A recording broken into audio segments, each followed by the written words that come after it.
You ever taken off in your car and wondered, did I close my garage door? Or wish you had more of those clickers to transfer across all your different vehicles? Me too. Today we're going to add the Chamberlain MyQ connected smart garage door control so that I can control my doors remotely from my phone and also sense if they're open or closed, with the added benefit of Amazon Key. Let's get started. Before adding any kit like this, make sure you check for compatibility. For Chamberlain, you go to myq.com and look at their compatibility chart to see if it's going to work with your opener. Now, I bought the kit as well as a second sensor for my second door. Let's open these up and see what's inside.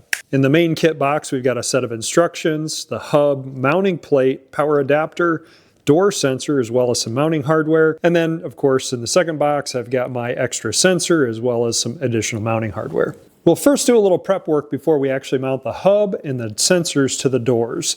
First, you'll want to take note with the door sensors.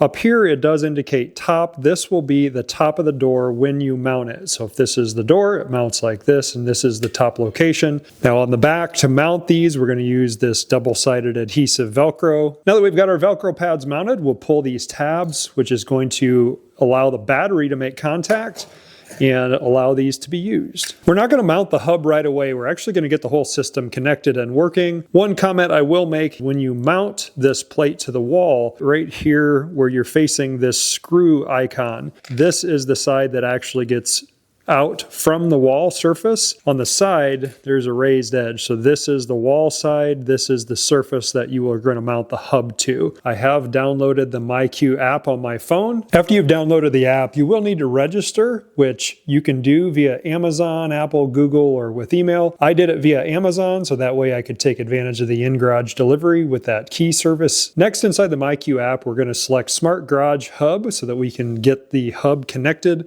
We do have to get this powered. You see that the lights go through at the top, and then it does show a blue that it's flashing and prepared. So we're going to say Smart Garage Control. Tells us we need all these different items. You do have to have Bluetooth enabled. So the blue light is blinking as it indicates on the screen. I'm going to click Next, and I'm going to allow it to find MyQ, and I'm going to pair. Does find the adjacent Wi-Fi networks, which I need to select mine, and I'll put in my password. After I enter my password, hit Next, and it's connecting to my network. Now that it's connected, you can see the green light is solid on my hub and inside of my app.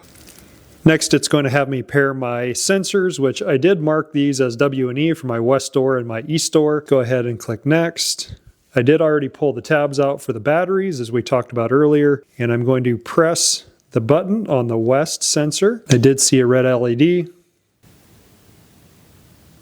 Push it again, it flashes on the hub, so the West sensor is now paired. Identifies where I need to place it on my door. As instructed in the app, we're going to get that sensor mounted up here on my one door. So I'm going to take a little rubbing alcohol and wipe that door down in that particular location. Make sure that it's good and dry before we actually get it mounted up. There was a fair amount of dirt on that door. Now when I mount the sensor, you'll notice I'm over towards the rail. There's a reason I did that, is the car's parked in the middle, and if that door is up and for some reason that sensor falls off, I don't want it to fall and hit my car. It'll fall and hit the floor. Now, just like the app said, we're going to press and hold it against the door for 30 seconds to make sure that that adhesive sticks. Mounted up to our top panel, reminder on the top of the sensor, it indicates top. And if you've mounted it correctly, you should be able to read MyQ when you're standing in front of it. Next, we're going to pair the app and the hub with the garage door opener. So you are going to have to be able to get up and access it with a ladder, or in my case, we're going to use the El Camino to be able to get up there. So we're going to tell it next. It is going to give us some indications that the garage door is going to move. And like I said, we're going to have to access up into where the Learn button is. It will have you select what kind of garage door opener you have. In my case, it's a Craftsman. It's going to tell you to go up and look for the color Learn button that is on the opener, or in rare cases on the garage door panel itself. Mine is a red or orangish button, and I do know where it is at. It does ask me in this case what color of button it is, so orange and red. I'm going to go up and press that button and then press Next in my app. One brief press, the light turned on. I'm going to press Next on my app. and it indicates the hub is trying to communicate with the opener at this point in time to open the door. It does indicate in the app this could take multiple tries. I've been standing here for a couple minutes now waiting for the door to open. So I did have an error. I'm going to say start over. I'm going to tell it it's Craftsman, tell it I found my red and orange button. I'm going to go up and tap again to make sure that the LED is illuminated and try it again. I noticed my Learn LED turned off, so I pressed it again here. The app is still trying to pair. I can't get it to pair with the opener, so I'm going to make sure that the hub is over here close and see if that makes any difference. So I'm using the app to attempt again, same function, going back in and saying red and orange button, pressing the Learn and hitting next, and now it says that the hub should be trying to open the garage door. I do still see the green LED light on my hub. So I think I got it figured out. I looked at the picture again in the app, and while my button is in fact red, there's an image where there's a green button adjacent to 2 dials. That I just did, and I saw the light flash and the door didn't go up. I'm gonna try it one more time and see if I can get this to work. I'm gonna select the green, press my Learn button, go next. Last time the light flashed, so there it acted like it learned, but I still don't have the door going up. So folks, that's interesting. I couldn't get it to go, so while it was sitting here and it had flashed, I started pressing the buttons on the hub. I pressed the left one, which is a single square. I pressed the right one, which was 2 squares, and then I pressed the middle one, and it worked. It's asking me what I want to call the garage door. I'm just going to leave it garage door and press next. And it does ask me if I have a second sensor. First, I'm going to try to get this door down. I don't know if these buttons will work, but let's try. I'm going to press my wall switch before it freezes in here.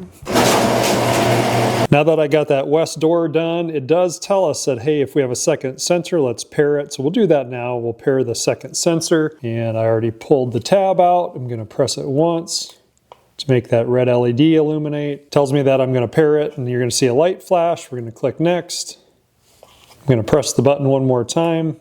Saw the red light flash, and I heard the hub beep. Next, we're going to try to pair this garage door. So I brought you up here with me on the ladder so you can see what I'm talking about. I do have that red button, but I've got these 2 dials. And here's what got me confused before. This is where I was selecting on the next step the red button. But you see down here, mine has these 2 dials right there adjacent to the button, and it shows green. And that's how I ended up getting it to work. Identify that it is a green. I'm going to press the Learn button, hit next. So I did hear it just cycle on and off, make the lights go on. So last time what I did was I pressed these buttons on the hub, and we'll see if we can get the door to go open. I don't know what I'm pressing here, but somehow I got the door to go up. There we go. I don't know what buttons I did, but that does make it go. It's cold and snowy. Kids were playing on the snow sleds. Click next. We're just going to leave it as garage door 2 for right now. Next, it does tell us to install our hub. And I had watched a little information on this before. You can use wall anchors. I'm going to use the longer screws mounted on the ceiling and actually go into one of the trusses. Tells you to put it 6 feet off the ground, 6 feet away from your opener. Tells us to mark out our plate holes and get it mounted up. Now it does tell us to use a 5/32 drill bit. If you're using the drywall anchors, I'm actually just going to use about a 1/16 inch bit. Do a quick demonstration of the app before I mount the hub. Here's garage door number 2, which I'm standing underneath. I'm going to press that to open the door. The hub does not make any noise when the door is going up, but when you go to put the door down, the hub will alarm and flash to alert people that that door is going to come down. You can see that it tells me my garage door 2 just opened. That is my east door. It shows it's in an open state. Now we're going to take and press to close. The hub flashes and beeps, and the door will start moving in just a couple seconds. Now the door will go down. It's going to give me an indication that door number 2 is down. Well, that wasn't quite as smooth as I expected it to be, but hey, that's real. I am going to take and mount that hub right up here behind that opener as far back as I can with the cable. It's right over the top of the car. It's also right in alignment with my main door coming into my garage. So if somebody is putting a door down, it will flash and illuminate, and you can see that when you're walking out of the house. Tools that I'm going to use to mount up the mounting plate. I am going to mount it directly to one of the trusses on my ceiling. So I'm going to use my stud finder to find that. I have to mark my locations of that stud as well as the mounting plate screws. So I've got my little Milwaukee M12 drill set. As I mentioned, I'm going to use the 16th inch bit just to do a little pilot hole for the screws to go right into the rafters. Now, if you are using the anchors, these drywall anchors, it does tell you to use a 5/32 bit, and then we'll screw those in and get it mounted up. I've done a little pre-measuring where I want this to go, so I took and put the electrical adapter in. I pulled the cable out so I knew how far I could stretch it. I will put a couple clamps to hold the cable up as well.